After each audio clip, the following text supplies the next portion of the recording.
Hello and welcome to another episode of Off the Rock with me, John Ferguson. And we are all about the Women's World Cup right now. It's the Women's World Cup of rugby in England 2025, and it is going to be absolutely stellar across 8 cities. And we have got 4 pools of great teams. And to break it all down, we're going to bring in one of our favorite digital creators, content creators, journalists, dare we say that?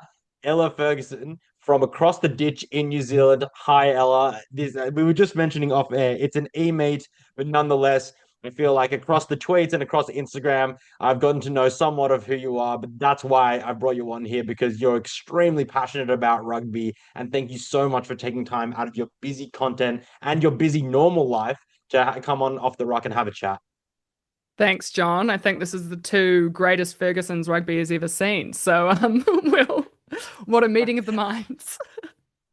Absolutely. I think I'll take that one. I'm going to run with that from now on. There may have been a great rugby league player by the name of Chicka Ferguson, but the two best ones are here. Let's be real about that. Totally. Ella, briefly before we get into the rugby, because I do want to keep this on rugby, tell me how you ended up in rugby, because I think that on the Off the Rock, we don't know how you got to being the girly pop, if I may use that respectfully, of rugby. So how have you gotten to be here?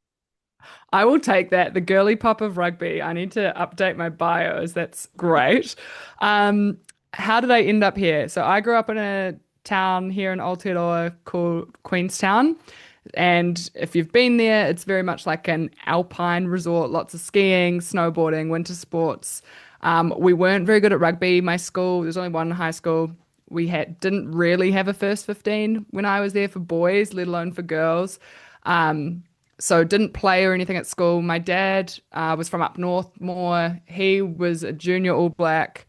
That classic story of like would have been an All Black, but injury, and that literally was his situation. Got injured in his All Blacks trial, but Oh, because of him, he loved rugby. Um, but I didn't play. But I also was just like that classic obnoxious kid who really wanted her parents' approval. And I figured the best way for me to, I don't know, show off to my parents was to get really into rugby because that was such a weekend ritual. I used to sit there with like All Black stat attack cards, memorizing stats. I used to stand up and kind of recite the full 23 after it was named to my parents just to show off and to show off to their friends. And it became a bit of a hyperfixation. And that's just kind of continued all through my adulthood, really. I did have a few breaks where I wasn't watching so much. It probably came after a few World Cup defeats and things. But right before the 2023 Men's Rugby World Cup, I was like, you know what? I have some things to say. So I started posting on TikTok. And I think for me, I wanting to bring a bit different flavor or a different voice a little bit to who's typically talking about rugby. And I think a lot of my interests are in the world of pop culture, fashion, music, movies. And so I really like to bring that sort of lens in talking about sport because I have never played. I'm not the person who can give you, in-depth technical analysis about certain attacking plays or defensive structures. Just that's just not me. But rugby and sport is theatre, it's performance, it's drama, it's narrative, and those are the things that I find really interesting. And I think that's such an on-ramp for so many people who maybe feel intimidated by getting into the sport because it is kind of technical in a lot of ways. So that's, I guess, what I'm trying to achieve with my rugby. So if you want serious analysis, I'm maybe not the person to come to. But if you want something a bit more lighthearted and a little bit different, then you can check me out on all good social media platforms. I'm actually going to give myself a pat on the back for that first question because you've now given me a bunch of follow-up questions that prevents me from having to do actual any real journalism. I guess that's kind of the art and the key in it. But you spoke about your take on rugby and how you mentioned fashion. We will talk fashion in a little while because I know you're big on it and I love fashion as well. And so that's going to be a great talking point, and I'm happy that I found a kindred spirit in that. But then, okay, so a different lens on rugby. And I think what that is also bringing is the women's sphere and the women's game into it. Because I was just on a chat actually with Lane Morgan, the halfback for the Wallaroos, and she mentioned how there's a bit of a conscious decision to be able to really market themselves as individuals and as a cohort to be able to bring more eyes away from the mainstream media. And so you being a massive rugby fan, but also now leading into the Women's World Cup, which is why we're here chatting today. How do you hope to how do you hope that your presence will be able to perhaps change the dial? Because ultimately, although we're living in the 21st century and we're fighting for equality on all fronts, sports is just that little bit behind, particularly in rugby. And we just want to make sure that, getting flown business class for the first time for the Black Ferns, Samoa, and some of for the Southern Hemisphere teams is such a huge step, and it's a first, and they're still having to do firsts in 2025s. But how do you feel like your content can contribute to be able to perpetuate this momentum, which is only going to get bigger once the tests start? And we will chat rugby in just a second. But just for now, how do you feel like that's going to help grow this tournament, which is looking absolutely massive? Yeah, it is going to be massive, and I'm just excited to be a part of it, really. In terms of women's rugby and the landscape it's in and how my voice contributes, I think, particularly in New Zealand, for example, like a bit of a shrinking media landscape, it's been well documented that there's been a lot of pressure put on newsrooms. And so I think being able to highlight the stories of our players, whether it be on the pitch or off the pitch, and raise their profile was really important to me. And so to show, I guess, the commercial value and the stories that are behind these players, and to hopefully amplify what is already so amazing about them to additional people, that's really what I hope to do. And I think also for me, when I first started making rugby content, I actually didn't know that much about women's rugby. And it's embarrassing. Like, I'm not proud to admit that. That is so embarrassing. Got to start I probably somewhere. could have named. Yeah, exactly. And I think I felt quite nervous because you want to be the right voice. And I felt like I didn't know enough. Mm, So I was quite hesitant at the start, but I look back on where I am now, and now I feel like I know quite a lot and I mm. feel really confident. And that's a journey. And so I guess that's also something that I want to bring to the space, is showing that like you can do it, and hopefully other people follow in my footsteps and grow the cohort of people who are creating content around rugby to make it a much stronger kind of digital ecosystem. Because if people see value in being a part of it, then that's going to be great. As there's more content creators for clubs to work with, unions to work with, and kind of a bigger sphere of people talking about rugby in more places, which can only be good for the sport and the growth of the sport. And I think women's rugby, because the players are so native to the digital world and know how to navigate it, is the perfect place to be doing that. So I'd say those are kind of the two things: is helping amplify the stories of these incredible athletes, and then showcasing that and women's rugby is an attractive space to be working in, even if you're not playing. So those would probably be the two key things for me. Yeah, or just running Broncos for fun, which you've done. I So, don't know if I'd say it was for fun, but yeah, no. so let's go into the rugby now, and like that your story about how you've gotten into it, and then how you're now hoping to continue in that sphere. I just hope that it inspires all people to be able to continue to grow rugby, because even rugby, the men's side, isn't necessarily where we'd like it to be in Australia, particularly, but globally could definitely go to higher places as well. So, for all and one for all and all for one, it is going to be awesome if you get behind the Women's World Cup in every and all capacities. That means watching, that means posting, that means reposting. And yes, I'm talking to people watching here on Off the Rock. We're just going to be looking now at the pools, because I brought you on here because you are much more knowledgeable than I am. So we're going to go through the pools now and just, talk about what the machinations of the tournament are and where we're seeing the pinching points kind of coming up. So I'm just going to pull up the pools up for myself. I hope you know what they are. But in Pool A, so we'll start off with Pool A, where Australia is. The way that we see it, the pool of death. You've got hosts England, you've got Australia, you've got the USA, an extremely strong team, and Samoa, who are an extremely physical outfit that the Australian A team actually played a couple of weeks ago, managed to get the win, but nonetheless, it was absolutely a bruising encounter. And they're only going to be better from that, the Samoa team, Manusina. So talk to me a little bit about this pool, because we have expectations, and it should be said, structurally wise, the winner and the runner-up of each pool will be going through to the quarterfinal. So you need to finish top two. That you can't drop a single game if you want to go through. It is crucial. So talk to me a little bit about this pool. Break it down in brief. We'll go through each pool like this, Ella. But yeah, we'll start with Pool A. Yeah, I mean, Pool A, you're right. I think it is the pool of death. Obviously, England in their world number ones on another one of their famous winning streaks, just like they were heading into the World Cup held here in Aotearoa in 2022.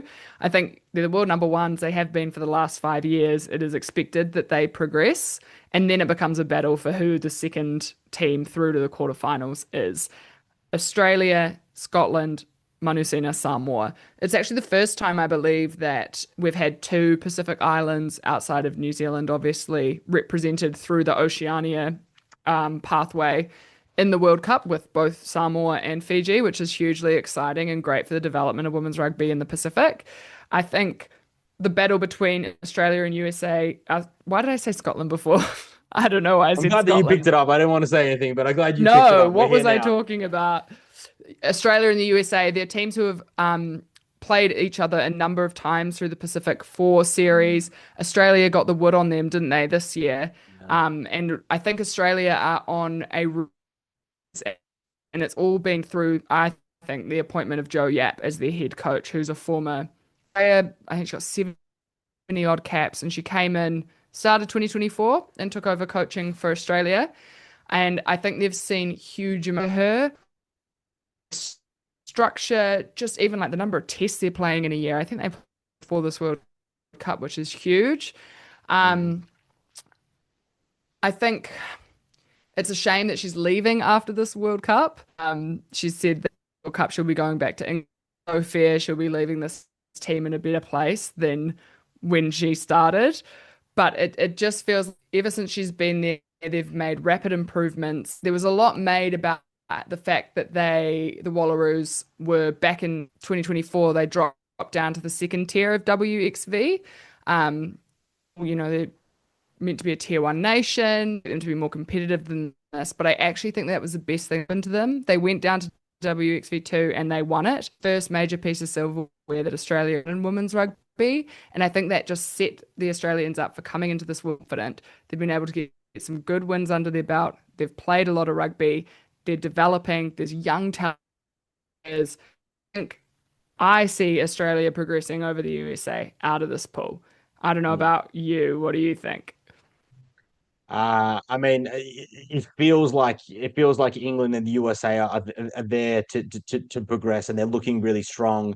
Australia obviously had the wood over the USA this year, but when it comes to World Cup, you kind of you pull on a different kind of emotional strength, and I feel like the USA could probably rally around that. I'm not saying that the Wallaroos can't, but I think that the Australians just need to make sure that they're on that day when they play the USA, because we saw against Wales in two successive weeks. They had extremely different results. And as I was speaking to Lane Morgan and I was speaking to Piper Duck as well, and they both said that it was just not their day. So if a mental switch can make that much of a difference, you want to hope that they're on that day when they play the USA, because otherwise it would make life quite difficult. So I'm hoping for Australia to be on that day, because I do they can. They've proven that they can beat the USA at home, at least on neutral ground. That remains to be seen, but we'll have a look at that. But I think England are through, so that's worrying. There's one spot left, really. But we would Mm. love if the USA caused a little bit of an upset there and beat England when they play. But we'll head on to Pool B. Um, and in Pool B, there is Canada, Scotland, Wales, and Fiji. And so for this pool, you could probably break this down for me better than I can for the audience. So please do. But Canada seem like they're in the pole position there to be able to progress. And then it's a bit of a battle between Scotland and Wales. But give us your take on Pool B, because it looks like a bit more of an even pool. Compared to the pool of death, where you've got such a clear one and two, I think, on the overall. But here it seems like two is very much open to the three underneath. Yeah, I mean Canada, what a team. Second in the world, semi-professional, really interesting Mm. setup given that they basically play one squad between their 15s and their sevens program. So you see a lot of those players who came second at the Paris Olympics will be in this squad for the Rugby World Cup, which is I didn't really know that. That's exciting. So great crossover. That's really good knowledge sharing. I had no idea. yeah, so they train as one team and you're available at any one time for one of them, Mm. any of them. So, Liv Apps, who was there, Fancy Bermudez, Oh, there's a heap of them. And obviously Sophie de Goody, their captain, is returning from a lengthy ACL injury. So I'm really excited to see how she goes in pool play. I imagine we'll see her play maybe every game because she's on return to play. And for an Aussie, or for Aussies who don't know Sophie de Goody, she's like the John Eales of women's rugby. She's a loose forward, but she kicks all their goals. So she's amazing. And she's Awesome. Keep your eye out for that. both her parents also played for Canada. So she's definitely rugby Wow. royalty. Yeah. Wales, the tale of Wales at the moment are a little bit challenging. They put in that incredible performance against Australia that you have obviously spoken to the players about, where everyone was like, Wales are back, let's go. They've got a new coach, which is Sean Lynn, who is a former coach of, or still the coach, I think he's maybe doing both, of Gloucester Hartpury from the PWR. They've won two, three titles in a row. Mhm. Um, but they'd been through quite a period of unease in the Wales squad. There was a big saga around the signing of their contracts and the growing professionalism in their game. Yeah, it's just unsettled in Wales at the moment. You worry about the impact that that may have on the team as they go into a pinnacle tournament like this. Scotland are Mm. almost in a little bit of the same position. You had their captain Okay. speaking out about concerns around contracts for next year and how, again, people are going to this pinnacle tournament not knowing what's happening after. So, Mm. obviously, that's an off the field thing. You just hope that these players are being set up well to compete. Fijiana, how exciting for them to be there at this World Cup. Again, another program that has a number of sevens converts coming over. Mhm. Also features, speaking of sevens, the daughter of Waisali Serevi is Whoa, playing. big name. She's a lock. Mm. So that's super exciting. She's been in and around the team for a while, but also a lot of very young players, a number who have been playing in New Zealand and then come over. It'll be really interesting to see how Fiji go. They obviously benefit from the Fijiana Drua, who are part of the Super W competition in Australia, and they've had a number of new programs through their system to identify talent to bring in for 15s. And so Fijiana, obviously so much talent. We know the type of players that Fiji can produce in the world of rugby. So I'm excited to see how they go. I think you're picking Canada to go through Yep. and probably Scotland. Okay. That's how I see it at Yep. this stage. But again, World Cup rugby, knockout rugby, anything can happen. Time's different. You got to be on all the time, every single time. And so then we'll move on to Pool C. And I bet you'll be a little bit excited about this one. You've got New Zealand, you've got Ireland, you've got Japan and Spain. This for me looks clear cut, but perhaps I'm wrong with New Zealand and Ireland favorites to go through. Talk me through Pool C. Yeah, it's a little bit disconcerting for a New Zealand rugby fan when you see Ireland in your pool based on the 2014 Women's Rugby World Cup, which was, I believe, the first time we played Ireland, and we played them in the pool stages. And this was at a time where we didn't have quarterfinals. So it was finish top of your pool, progress to the semi-finals. Hmm. We played Ireland for the first time. We lost to them. We got knocked out of the World Cup that year. Ireland Okay. went through. So maybe not, maybe some fearful Kiwis across the ditch. Well, 100% because I think we played them one time after that and we bet them.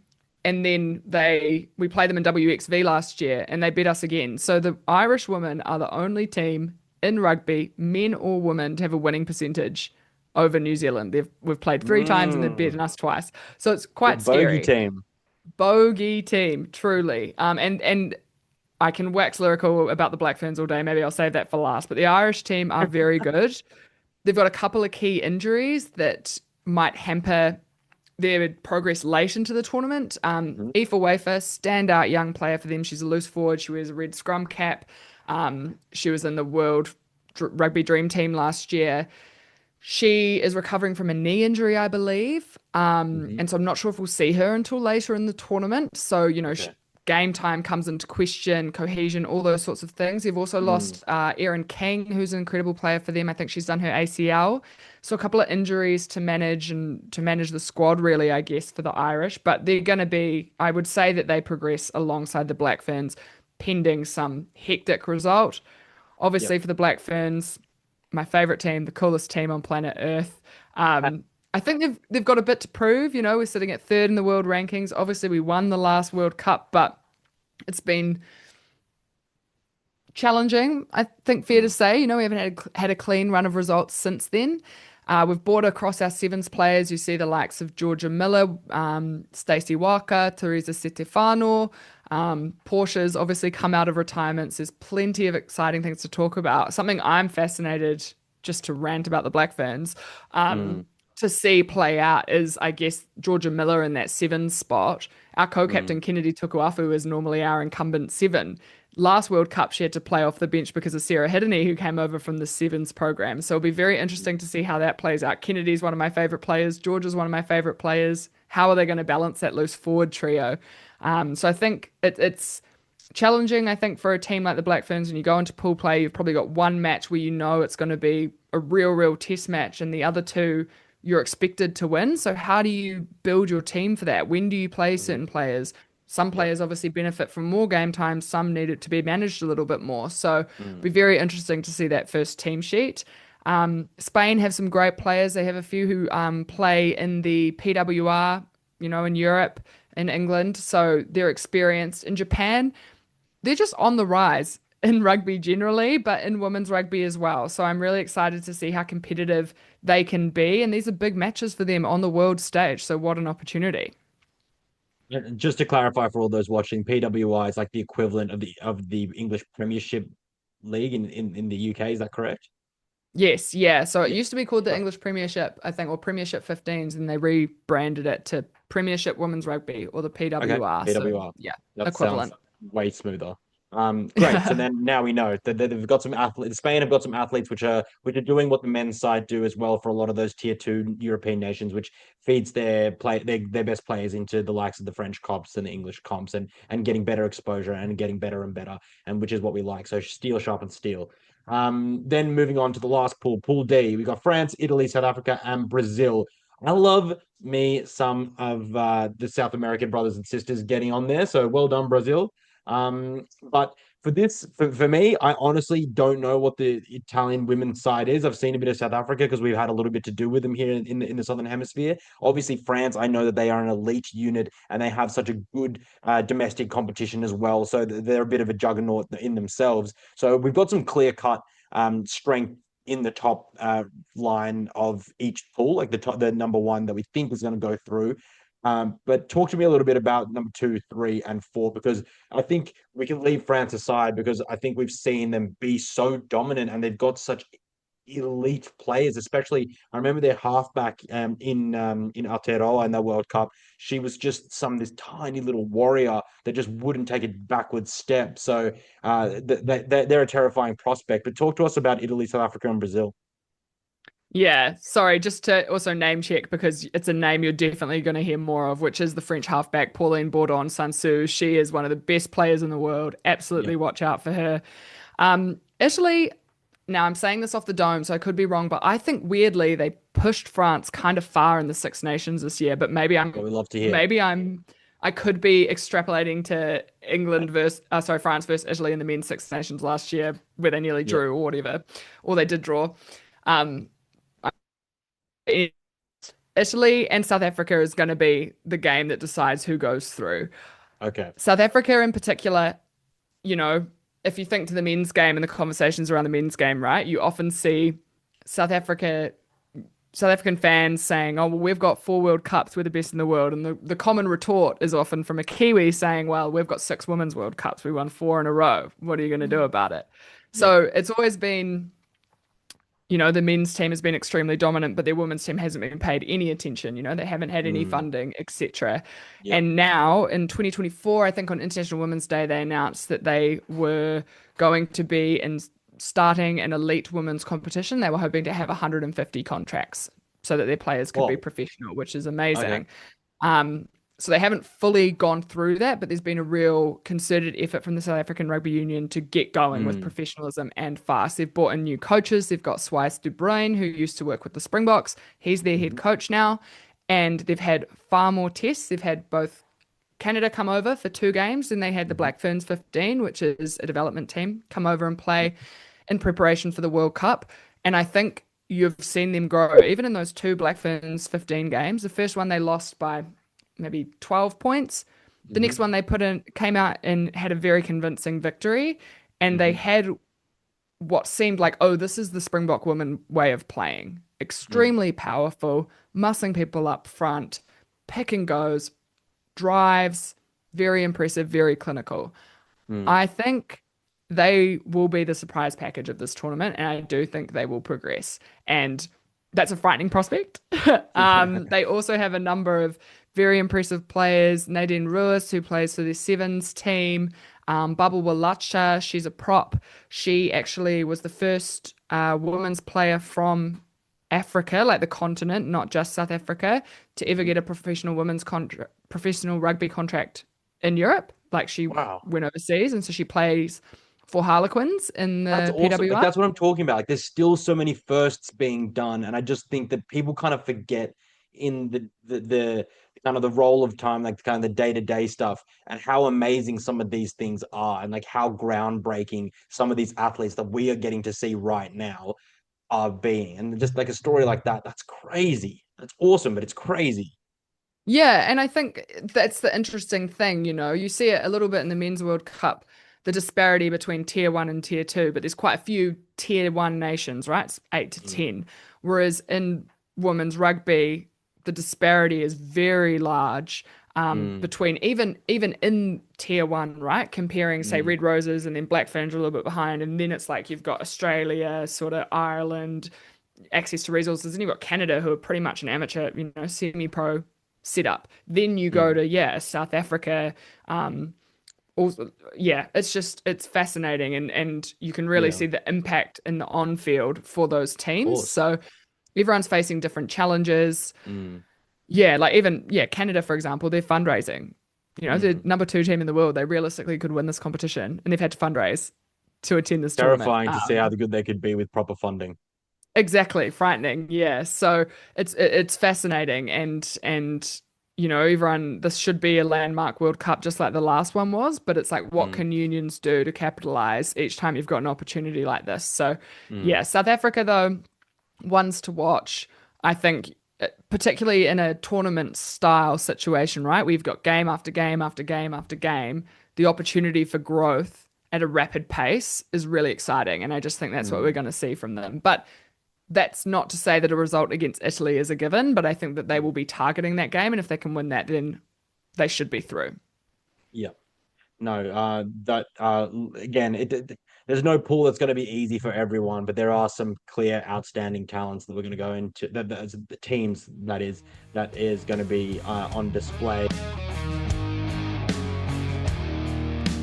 What we want to touch on quickly is also now we've got fantasy. This is really exciting. This is how you get people engaged with players, you get people engaged with stats and who's doing what, who's making the big runs, who's making the big tackles, who's getting the line out steals, who's winning the scrum penalties. So, can you talk to us briefly about the fantasy setup and maybe give us one or two sneaky little fantasy picks that you think you're going to be getting some good points in weekend number one for the Women's World Cup? Yeah, I'm excited that we've got fantasy for the Rugby World Cup. I think did they? No, they can't have done it for the last one, but they did it for the last men's one. And Mm, like you say, it's a great fan engagement tool. And I think what I love about it is you're forced to learn more about players who you don't know anything about, who aren't from your team. You're forced to watch games that maybe you wouldn't because it's between, Brazil and Spain, and you're like, mm. I would never watch that because what's my stake in it? But suddenly you do have skin in the game. In terms of players that I would pick, having a look through, so you basically get 100 points, or I don't think they're dollars, but Mm, an allocation of 100 yep. to pick a team of 15. Each player is worth a certain amount. Hmm. And you build your team of 15 and you accrue your own fantasy points based on how they perform against key stats. So, like line breaks, minutes played, tackles made, offloads, try assists, line break assists, prop penalties, scrum penalties, etc. Mm. So it's a great game. It's really fun to watch, like in real time as the games are Yeah. happening. And there's caps Obviously, on how like there's caps on how many players you can have from each team, right? Like with the yeah, men's. Yeah. yeah, which obviously is to incentivize, not just picking a whole Is team is of that Black cap Ferns is and that Red cap Roses. four? I think the men's was four, I believe. Or do you know the cap? Give me 2 seconds and I can tell you. I think Yes, it might be please. I four. think That that would was such make a good sense. aspect of it because it really forced people to pick, as well as having a decent salary cap and making sure that everyone had to pick players that weren't really that well known, that you couldn't pick an all-star 15, being able to engage with people who were from other nations who were cheaper, and then finding out they were getting 100 points more than one of the most well-known players ever in the World Cup, like an Antoine Dupont, for example, Mm, because obviously he was getting lots of points each game. But just for an example, that's really what drives that continued engagement, and that's a good tool to implement as part of a fantasy admin. 100%. I've got the key information. Tell So us. there's restrictions on how many players you can select per nation depending on the stage of the tournament. So in the pool Mm, stage, you can pick max of 3 per nation. okay, Quarterfinals, love. So max you're of gonna have to at 4. least 5 teams. You're gonna have to pick at Yeah. least 5 teams. Love. Then quarterfinals, it's 4. Hmm. Semifinals, max of 5. And then in the final and bronze final, max of 6. That Nice. seems 6 and 6. But then how do you pick 15? Am I stupid? Well, I mean, How you do you don't do have to. math? I don't think you have to pick six, right? Oh, You sorry, can. I've realized the issue. It's for the final and the bronze final. So you'd Yeah. pick from 2 games, not from Yeah. 1 game. I was like, Yeah. 6 and 6 is not equal 15. Yeah. No, that's That right. makes Actually, perfect also, sense. fair cop maths is not my strong suit, so don't ask me to explain that. Um, No. But yeah, um, fantasy, it's hugely exciting. Obviously, there's players like you say, the big names that are famous for doing great things in games, but sometimes that doesn't actually translate to fantasy points. So sometimes the most expensive player is not going to be the one who generates you the yeah. most points. If I were to pick 2 players who seem to be relatively cheap, I think they're big names in their team, but maybe people won't pick them because they're not at the top of the price Hmm. range. I've gone for Hope Rogers, who is the American prop, probably the Hmm. best prop in the world, but seemingly not in fantasy. Yep. She's worth five fantasy dollars. Yep. She's unreal. And again, she's a US player. She plays in the PWR. I think she plays for the Exeter Chiefs, maybe. But yeah, she's commonly regarded as the best prop in the world, and for some reason, she's not the most expensive prop. So seems Hmm. like an obvious choice to me. And then the other is Canadian centre Flo Simons. She Okay. is in incredible form. The Canadian Hmm. team are very good. You can expect that in their pool, they'll likely score a lot of points in those Yep. games against nations who maybe aren't as strong. So she's going to be a solid pick, and you're only going to be paying 6 fantasy dollars for her, Hmm. which is quite low, For a particularly for an center, outside sounds like back. a good price. Yeah, Mm. so those would be my 2 recommendations. Hope Rogers in the forwards and Flo Simons in the backs. You have given the people a leg up on their first week of fantasy. Don't expect this kind of treatment always from pros, but we've gotten it here now. Okay, so fantasy points, tips locked away. Deadly, deadly, deadly advice. We love that. So now what I'm going to get you to do is to tell us a little bit about your favorite subject, which is the Wahine, the Black Ferns team, please. If also tell me if my Maori pronunciation was absolutely atrocious. Just then, I No, will. Wahine sounded pretty good, pretty good. And I'm definitely Okay. not the the Te Reo expert, but always try my best. Um, the Black Ferns, I don't even know where to start. They're the coolest team on planet Earth. Every day I wake up grateful that our country's colors are black and white, Yeah, or black and silver, because it just looks really great. But badass. they are the they are the most impressive group of individuals. If you ever watch an interview of their captain, Ruahei Demant, she is a lawyer. She's got these incredible rugby brains.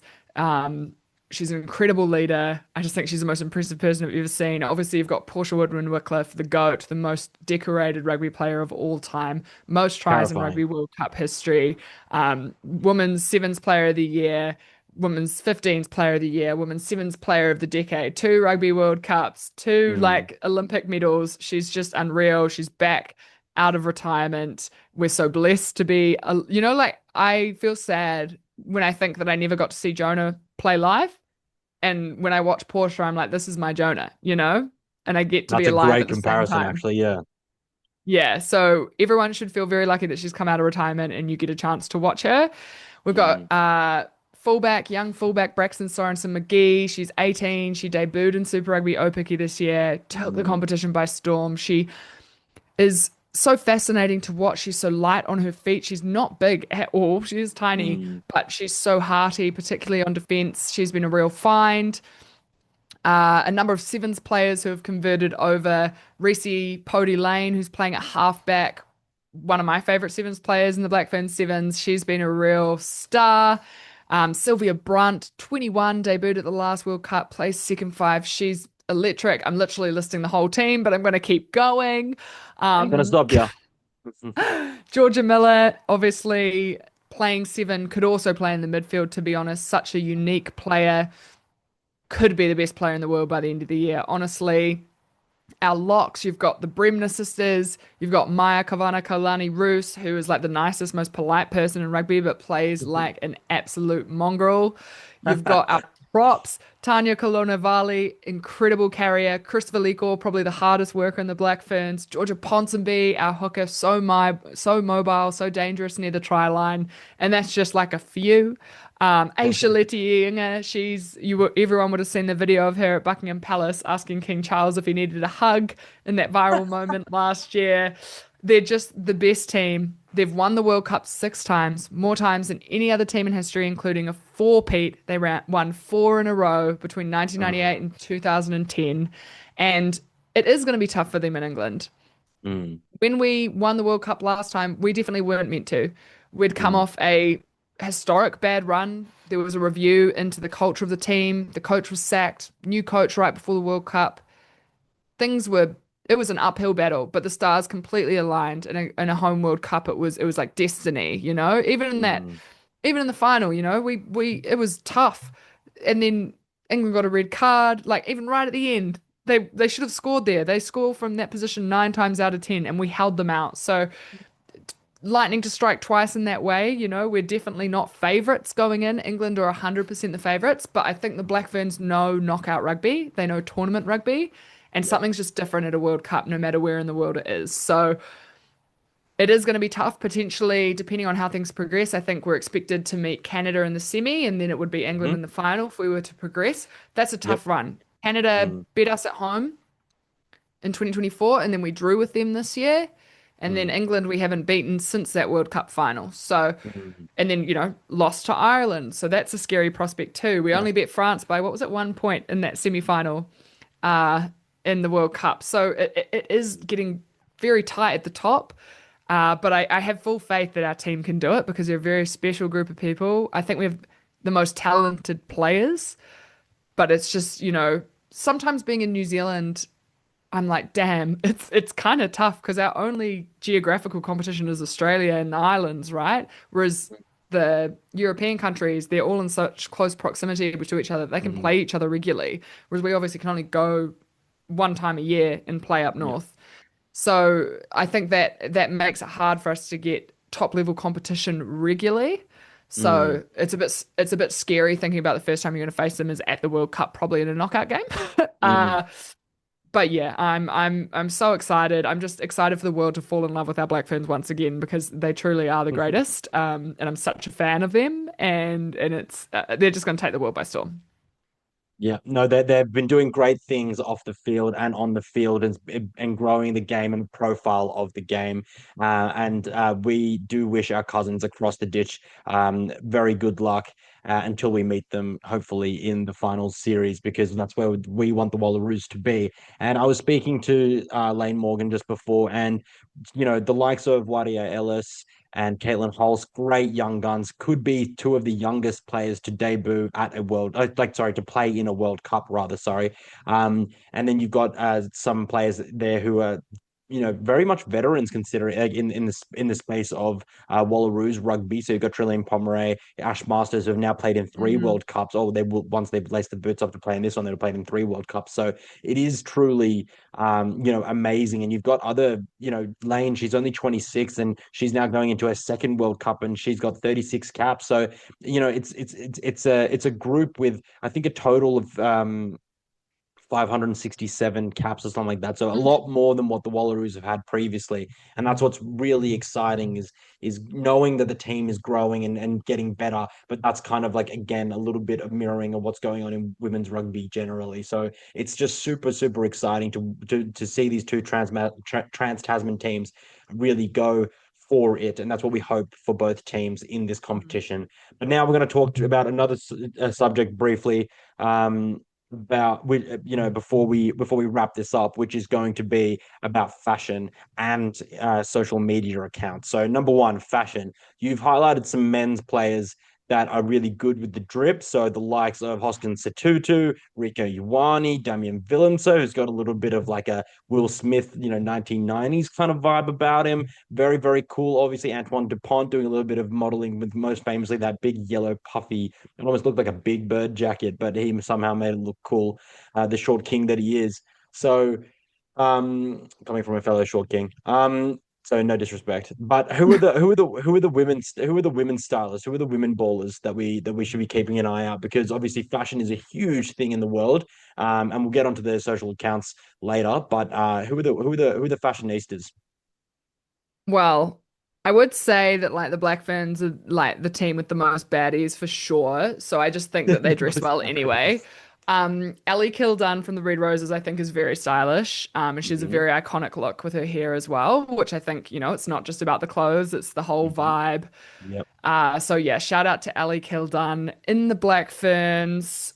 Ooh, Layla Sae. She is a loose forward. She's probably my favorite Black Fern. I just think she's so cool. She often makes her own clothes as well. Hey. So she's very cool. She does a lot of her own accessories. So I'd Yep. say Layla. Manet Falou, who's the captain of the French team, is also very Hmm. stylish. I think she's fabulous. And where else am I thinking? Ooh. Desiree Miller's pretty stylish, I would Okay. say, from the All right. A little bit of Wallaroos. love for the Wallaroos. Yeah, Love and that. and Piper. Piper's pretty stylish too. Piper Yep. Duck. I'm trying to Surely there's a think. South African player that absolutely rocks like some amazing color. Like I I can would just say that I've just wrapped filming something with someone where we were talking about the formal wear from the welcome ceremonies, and I said that the mm, South African uniform was my favorite because they had this mm, incredible green cardigan. So maybe nice. South Africa in general, because Yep. it was very cool. I really Mm, liked it. Sarah Byrne. Oh, I do like Sarah Byrne. Meg Jones from the Red Roses also. She's got this very like mask streetwear thing going on. Her accessorizing is really cool. Always has a great selection of hats. So yeah, mm. that would probably be my list. I have to do another Black Fern because it would be wrong for me not to. Amy Rule loves a little fashion moment, so shout out to Amy Rule, the prop. All right. Well, then I think everyone knows where to follow uh for the uh for the fashion outfit tips. And if you guys need rugby fashion, but also just fashion in general, and these a lot of these players, I've seen them some high end fashion. So maybe you don't necessarily have the bank account for it, but hey, if these girls are doing it, then as some of them non-professional athletes, and they're having to work extra hard, you guys can work extra hard too, and you guys can surely get your hands on a lot of their stuff, or just make your own stuff like some of these girls are doing as well. So mix and match, mend stuff, and look your best for when you're going out to watch and support the women this Rugby World Cup. Something that I learned today with Lane is that none of the teams have hubs, so they'll be traveling around as opposed to the men's who had hubs that they stayed in and then played in the stadiums close to them. So that's another one of those things, the big differences that will affect performance. And travel and everything like that actually isn't great for recovery or necessarily even when you have to play on match day. So that's a real shame, but it's going to be an absolute feast of rugby traveling around the country. So if you're in the UK and you're around there, definitely do travel around and get with your team because I think that actually might add to the festival atmosphere. Lastly, Ella, I just want you to highlight if there are any particular accounts that we should be following to be able to really soak up and get in and amongst the Women's World Cup now heading into the tournament. Apart from your own, of course. You can plug yourself if you want. No, no. So there's a few that I think you should definitely follow. One would be Alice Soapbox on Instagram and Twitter. She's a fellow Kiwi. TouchlineMadi, she's just started her account. She's South African. She's on a mission to get the South African women as many followers as the Springbok men. So go and check her out for a South African perspective. Who else? There's a lot of British women who are creating content around the World Cup. Someone like Stella Mills. Um, where else can you go? There's so many places, but my mind is I have to blanking. say, off the top of the dome, just me as an absolute novice in this space, I'm actually quite bad with technology, believe it or not. Full stop. But the Rugby World Cup page has actually been resharing and posting a lot of the awesome content that the teams have been making themselves. And as we mentioned earlier, like, the Irish team, they did this awesome walk through media, being like, hey, we're going to the media room. And they were doing this absolute amazing strut. The Scottish team, they got together and like, I'm not going to try to replicate it, but it was just this awesome little video about like when you're told that you're going to the World Cup and all this stuff. The Wallaroos have been doing some dance party stuff when they've, danced like you've just been selected to go to the World Cup. And the Samoan team was singing beautifully at their welcome ceremony. So I think that they just seem so approachable and just so open to be able to share the journey and the story that they're going through, as people and as professional, as elite, sorry, not professional yet, which we want to get them all to, but elite athletes, which they are, and playing some great rugby. So definitely make sure that you're following the Rugby World Cup Instagram page, and I'm sure they're on TikTok as well. But just make that's your bare minimum, so you can get a follow along and get the results. And then I'll be posting all the links to these different accounts in the description below. So you can just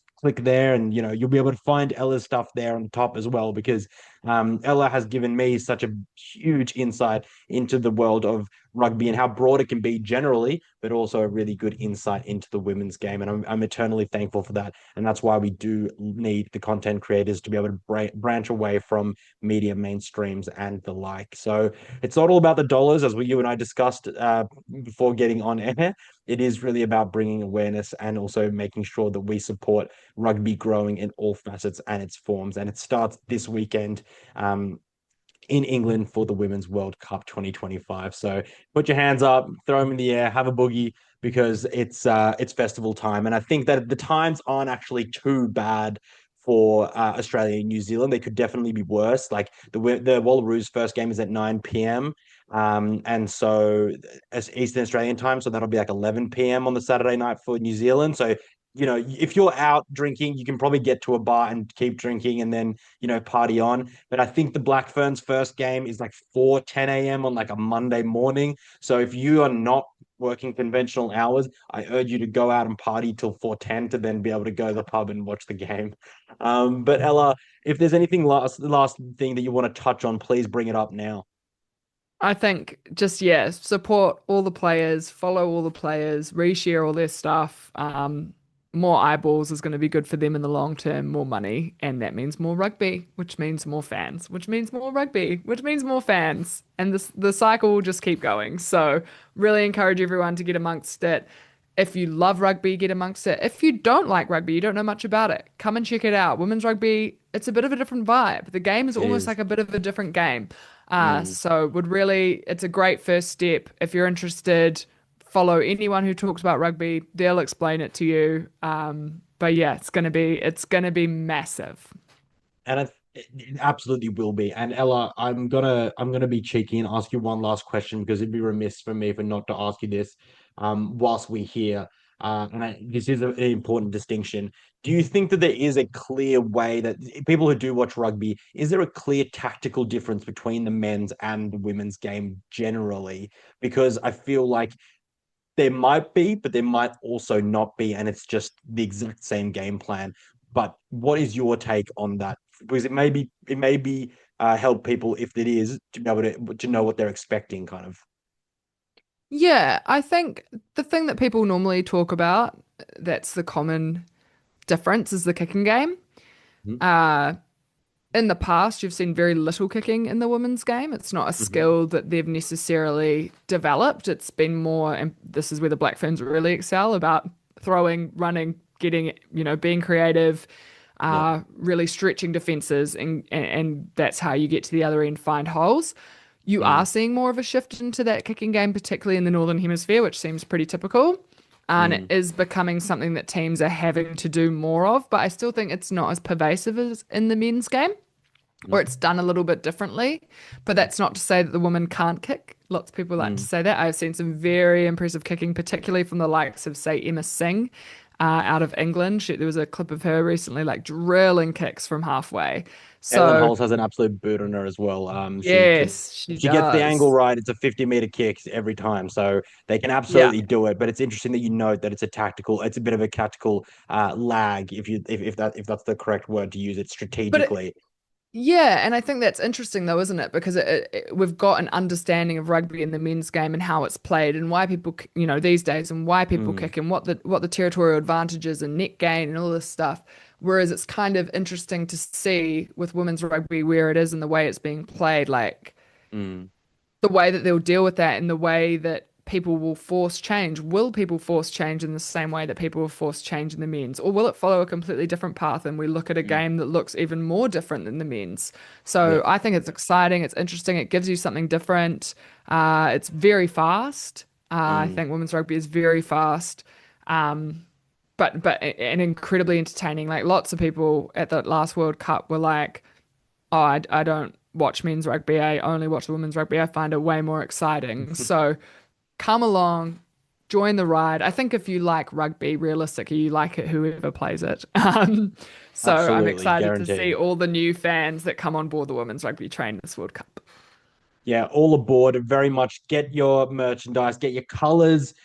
Make sure you get photo ops, wearing them wherever you find yourself in the world. And particularly if you're at the game and you're watching Off the Ruck here, make sure that you do subscribe and click like. And then if you give us any feedback, I'd love to be able to take that forward because I'd love to chat with Ella again later on down the line, perhaps when we get through the group stages, something like that, to be able to give us a good rile up ahead of finals. But Ella, I just want to say thank you so much for taking time out of your busy week and your busy content schedule. All the links to Ella's stuff will be in the description below. So make sure you go and follow her and check her out if you're not already doing that. But Ella, thank you so much. And thank you so much for the work that you do for rugby in general, because it is really putting a lot of important stories and interesting stories on the map. Thanks, John. I really appreciate it. Thank you for everything you're doing and for having me on. Everyone else, enjoy your rugby. Make sure you set those alarms for the first games of the Women's Rugby World Cup 2025 in England, which happen starting this weekend. So make sure you set the alarms and enjoy your rugby and be really loud about this tournament, because it is going to be the biggest tournament with sellout crowds and possibly record crowds if the way that it's going to be going, the way that it's been predicted to go. So until then, support your colors, support your team, and until then, enjoy your rugby. Ciao.